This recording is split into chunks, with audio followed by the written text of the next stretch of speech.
أعوذ بالله من الشيطان الرجيم. بسم الله الرحمن الرحيم.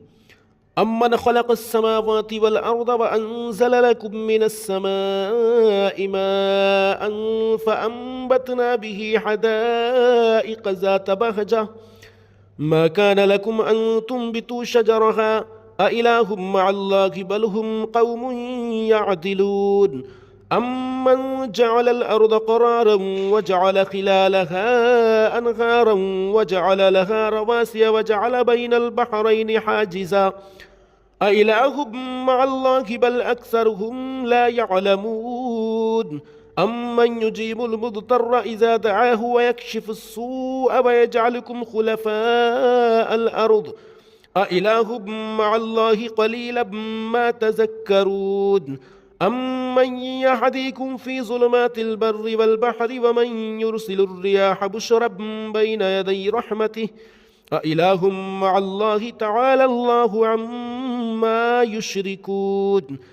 أمن يبدأ الخلق ثم يعيده ومن يرزقكم من السماء والأرض أإله مع الله قل هاتوا برهانكم إن كنتم صادقين. قل لا يعلم من في السماوات والأرض الغيب إلا الله وما يشعرون أيان يبعثون بل ادارك علمهم في الآخرة بل هم في شك منها بل هم منها عمود. وقال الذين كفروا أإذا كنا ترابا وآباؤنا أئنا لمخرجون لقد وعدنا هذا نحن وآباؤنا من قبل إن هذا إلا أساطير الأولين. قل سيروا في الأرض فانظروا كيف كان عاقبة المجرمين ولا تحزن عليهم ولا تكن في ضيق مما يمكرون ويقولون متى هذا الوعد إن كنتم صادقين. قل عسى أن يكون ردف لكم بعض الذي تستعجلون وإن ربك لذو فضل على الناس ولكن أكثرهم لا يشكرون. وإن ربك ليعلم ما تكن صدورهم وما يعلنون وما من غائبة في السماء والأرض إلا في كتاب مبين. إن هذا القرآن يقص على بني إسرائيل أكثر الذي هم فيه يختلفون وإنه لهدى ورحمة للمؤمنين. إن ربك يقضي بينهم بحكمه وهو العزيز العليم. فتوكل على الله إنك على الحق المبين. إنك لا تسمع الموتى ولا تسمع الصم الدعاء إذا ولوا مدبرين وما أنت بهاد العمي عن ضلالتهم إن تسمع إلا من يؤمن بآياتنا فهم مسلمون. وإذا وقع القول عليهم أخرجنا لهم دابة من الأرض تكلمهم أن الناس كانوا بآياتنا لا يوقنون. ويوم نحشر من كل أمة فوجا ممن يكذب بآياتنا فهم يوزعون حتى إذا جاءوا قال أكذبتم بآياتي ولم تحيطوا بها علما أم ماذا كنتم تعملون. ووقع القول عليهم بما ظلموا فهم لا ينطقون. ألم يروا أنا جعلنا الليل ليسكنوا فيه والنهار مبصرا إن في ذلك لآيات لقوم يؤمنون. ويوم ينفخ في الصور ففزع من في السماوات ومن في الأرض إلا من شاء الله وكل أتوه داخرين. وترى الجبال تحسبها جامدة وهي تمر مر السحاب صنع الله الذي أتقن كل شيء إنه خبير بما تفعلون.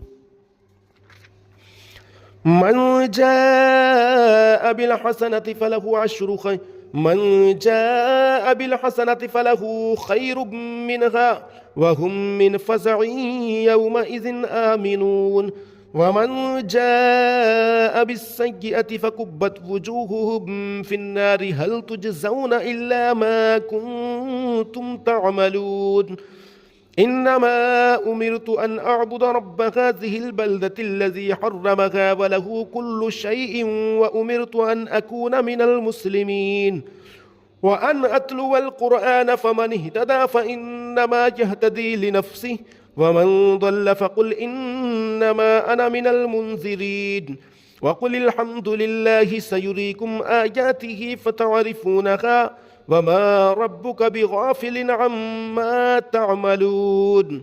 سورة القصص مكية. بسم الله الرحمن الرحيم. طاسيم تلك آيات الكتاب المبين نتلو عليك بالنبأ موسى وفرعون بالحق لقوم يؤمنون إن فرعون علا في الأرض وجعل أهلها شيعا يستضعف طائفة منهم يذبح أبناءهم ويستحيي نساءهم إنه كان من المفسدين ونريد أن نمن على الذين استضعفوا في الأرض ونجعلهم أئمة ونجعلهم الوارثين ونمكن لهم في الأرض ونري فرعون وهامان وجنودهما منهم ما كانوا يحذرون وأوحينا إلى أم موسى أن أرضعيه فإذا خفت عليه فألقيه في اليم ولا تخافي ولا تحزني إنا رادوه إليك وجاعلوه من المرسلين فالتقطه آل فرعون ليكون لهم عدوا وحزنا إن فرعون وهامان وجنودهما كانوا خاطئين وقالت امرأة فرعون قرة عين لي ولك لا تقتلوه عسى أن ينفعنا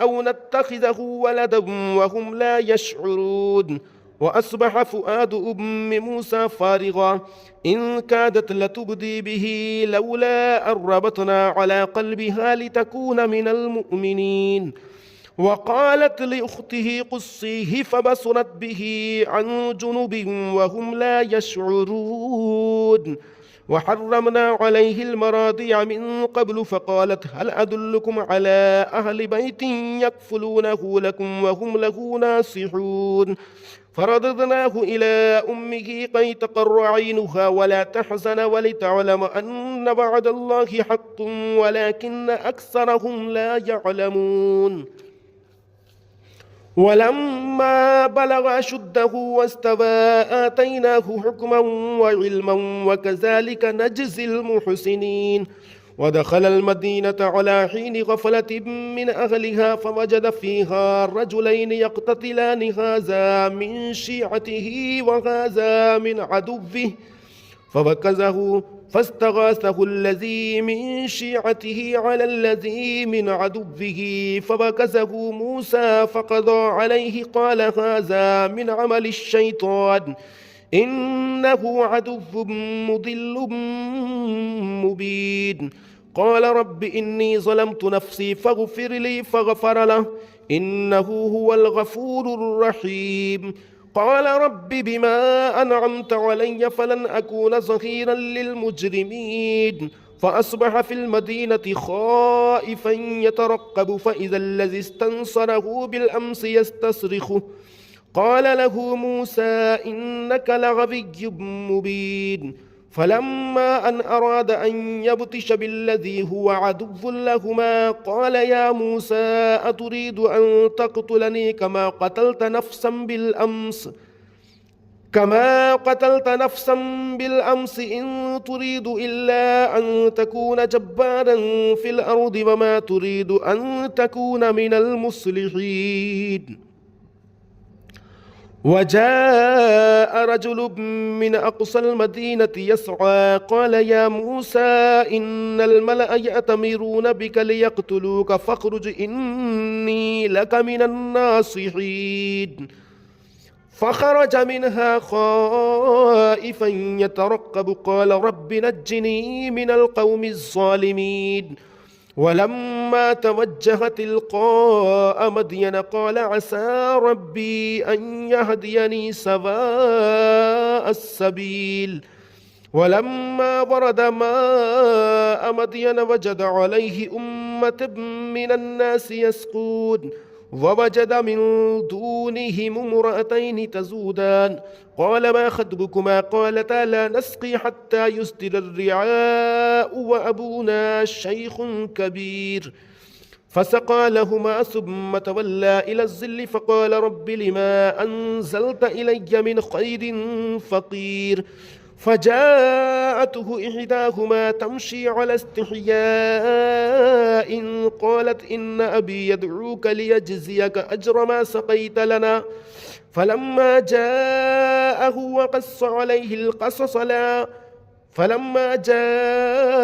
وقص عليه القصص قال لا تخف نجوت من القوم الظالمين قالت إحداهما يا أبت استأجره إن خير من استأجرت القوي الأمين قال إني أريد أن أنكحك إحدى ابنتي هاتين على أن تأجرني 8 حجج فإن أتممت 10 فمن عندك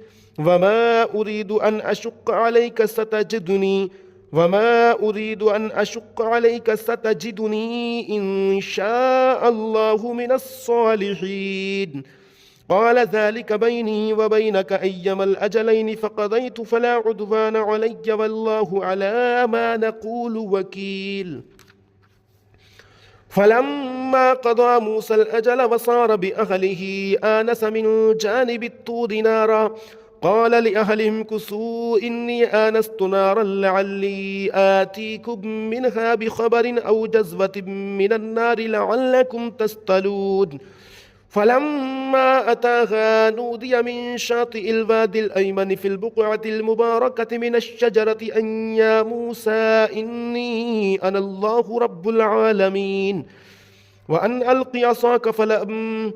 ألق عصاك فلما رآها تهتز كأنها جان ولا مدبرا ولم يعقب يا موسى أقبل ولا تخف إنك من الآمنين أسلك يدك في جيبك تخرج بيضاء من غير سوء واضمم إليك جناحك من الرهب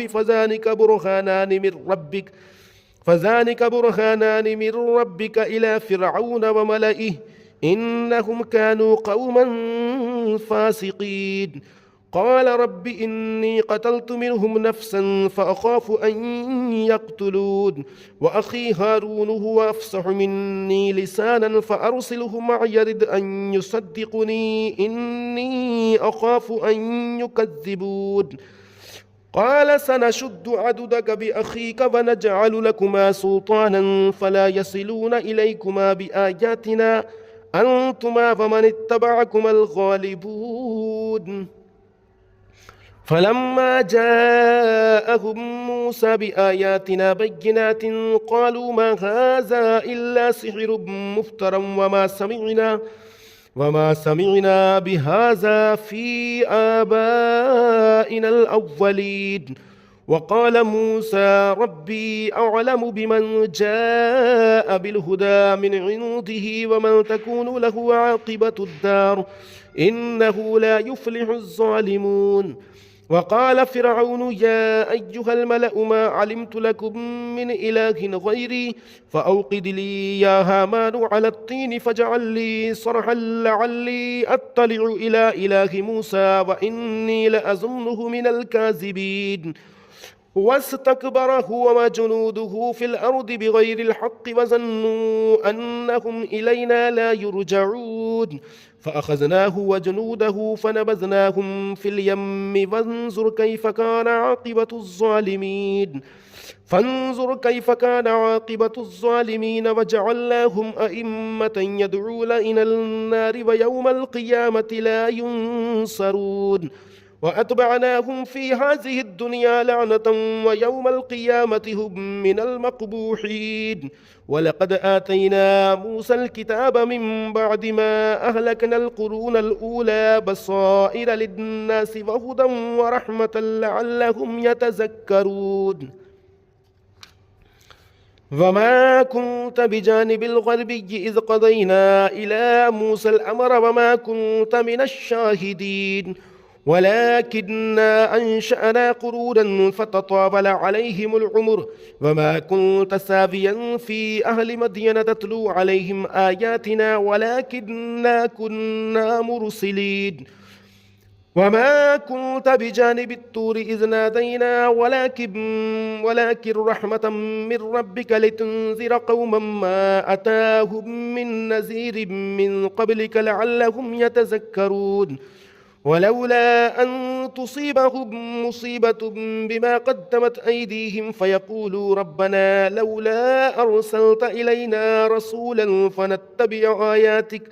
فنتبع آياتك ونكون من المؤمنين فلما جاءهم الحق من عندنا قالوا لولا أوتي مثل ما أوتي موسى أولم يكفروا بما أوتي موسى من قبل قالوا سحران تظاهرا وقالوا إنا بكل كافرون قل فأتوا بكتاب من عند الله هو أهدى منهما أتبعه إن كنتم صادقين فإن لم يستجيبوا لك فاعلم أنما يتبعون أهواءهم ومن أضل ممن اتبع هواه بغير هدى من الله إن الله لا يهدي القوم الظالمين ولقد وصلنا لهم القول لعلهم يتذكرون الذين آتيناهم الكتاب من قبله هم به يؤمنون وإذا يتلى عليهم قالوا آمنا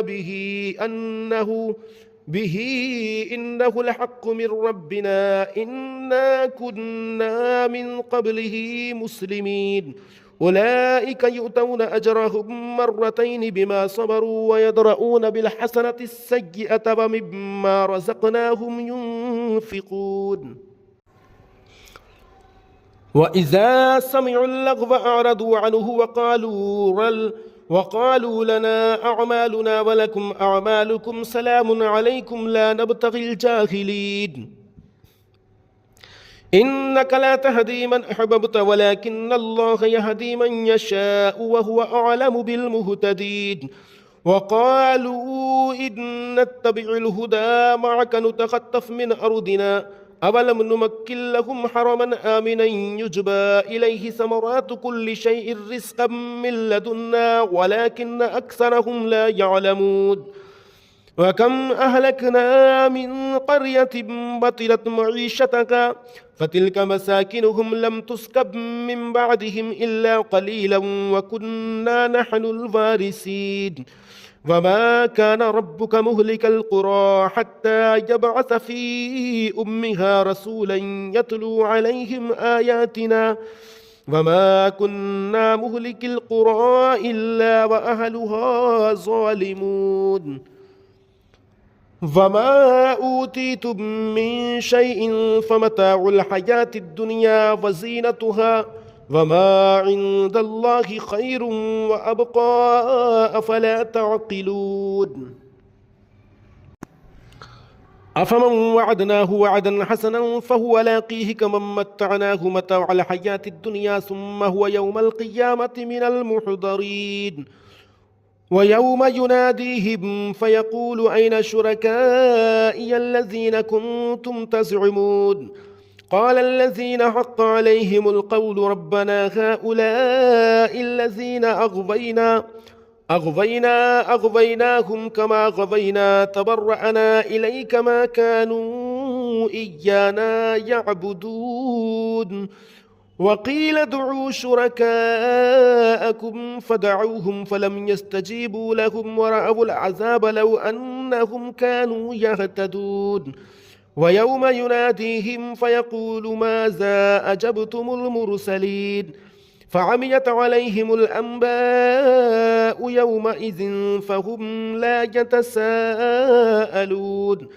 فأما من تاب وآمن وعمل صالحا فعسى أن يكون من المفلحين وربك يخلق ما يشاء ويختار ما كان لهم الخيرة سبحان الله وتعالى عما يشركون وربك يعلم ما تكن صدورهم وما يعلنون وهو الله لا إله إلا هو له الحمد في الأولى والآخرة وله الحكم وإليه ترجعون قل أرأيتم إن جعل الله عليكم الليل سرمدا إلى يوم القيامة من إله غير الله يأتيكم بضياء أفلا تسمعون قل أرأيتم إن جعل الله عليكم النهار سرمدا إلى يوم القيامة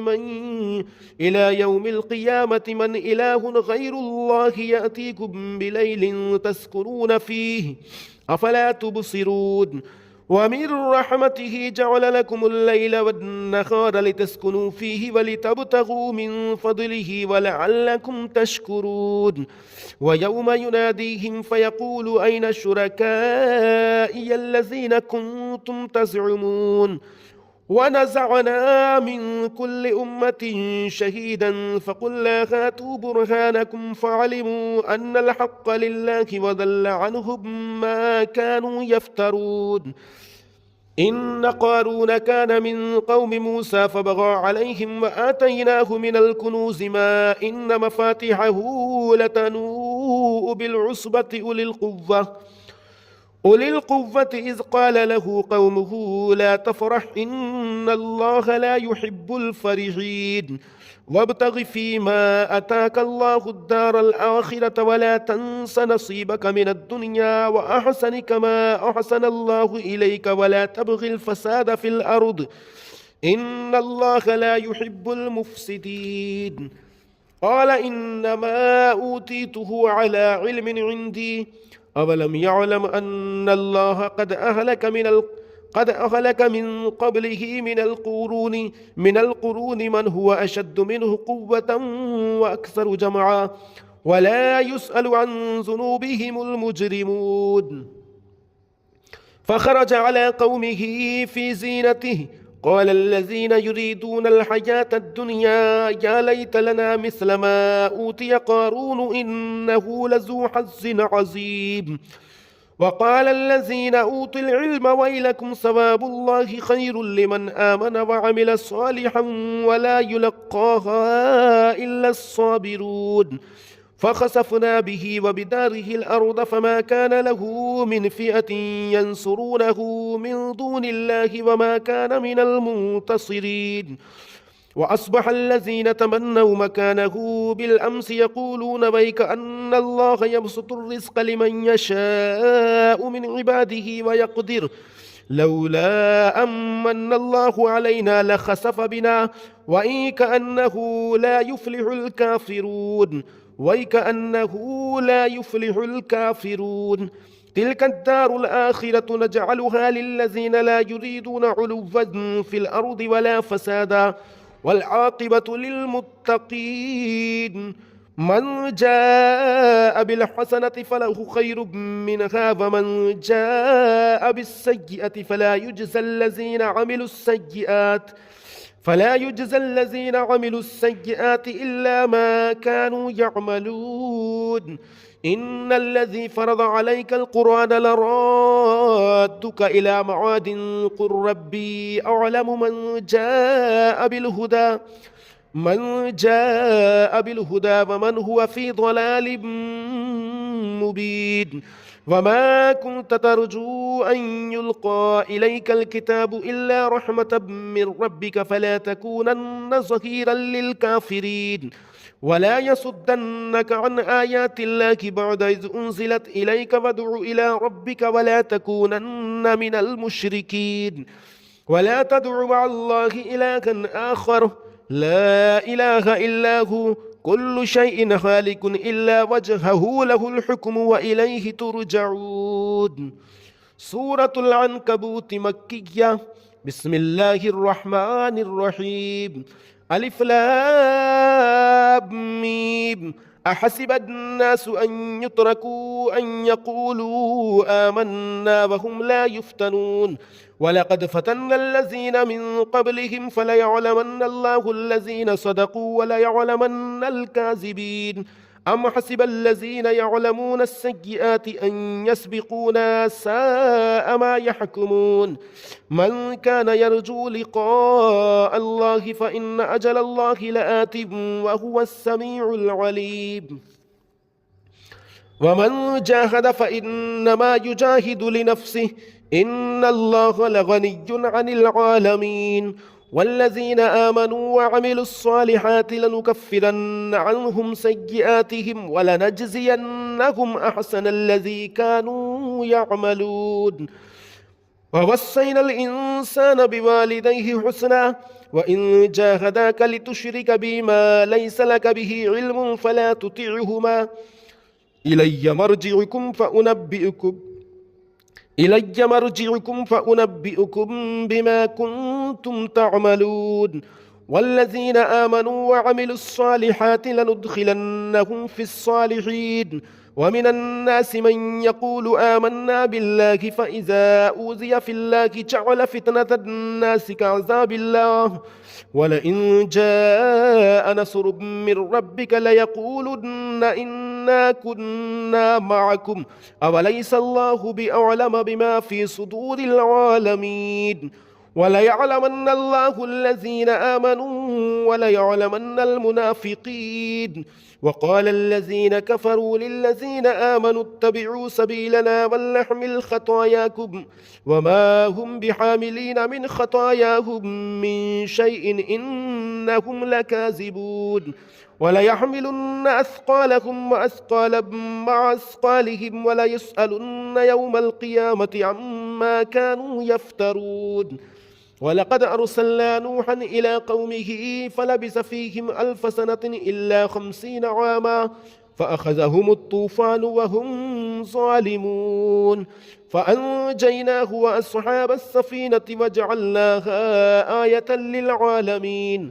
وإبراهيم إذ قال لقومه اعبدوا الله واتقوه ذلكم خير لكم إن كنتم تعلمون. إنما تعبدون من دون الله أوثانا وتخلقون إفكا إن الذين تعبدون من دون الله لا يملكون لكم رزقا فابتغوا عند الله الرزق واعبدوه واشكروا له إليه ترجعون.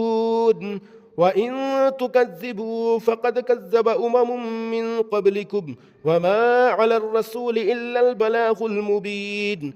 أولم يروا كيف يبدئ الله الخلق ثم يعيده إن ذلك على الله يسير. قل سيروا في الأرض فانظروا كيف بدأ الخلق ثم الله ينشئ النشأة الآخرة إن الله على كل شيء قدير. يعذب من يشاء ويرحم من يشاء وإليه تقلبون. وما أنتم بمعجزين في الأرض ولا في السماء وما لكم من دون الله من ولي ولا نصير. والذين كفروا بآيات الله ولقائه أولئك يئسوا من رحمتي وأولئك لهم عذاب أليم. فما كان جواب قومه إلا أن قالوا اقتلوه أو حرقوه فأنجاه الله من النار إن في ذلك لآيات لقوم يؤمنون. وقال إنما اتخذتم من دون الله أوثانا مودة بينكم في الحياة الدنيا ثم يوم القيامة يكفر بعضكم ببعض ويلعن بعضكم بعضا ومأواكم النار وما لكم من ناصرين. فآمن له لوط وقال إني مهاجر إلى ربي إنه هو العزيز الحكيم. ووهبنا له إسحاق ويعقوب وجعلنا في ذريته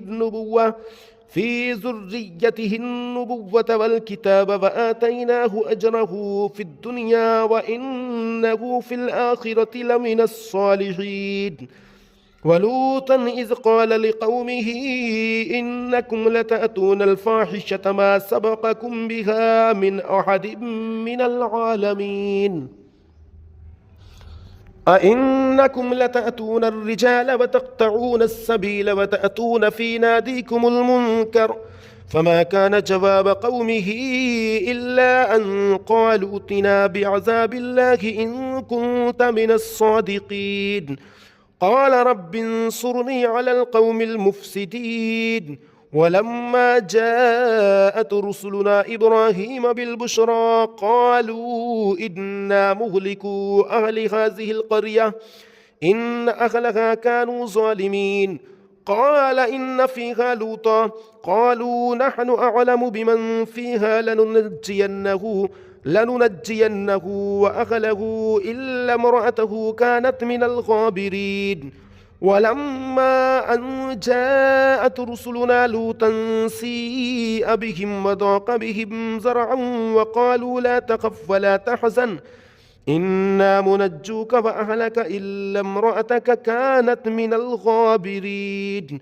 إنا منزلون على أهل هذه القرية رجزا من السماء بما كانوا يفسقون. ولقد تركنا منها آية بينة لقوم يعقلون. وإلى مدين أخاهم شعيبا فقال يا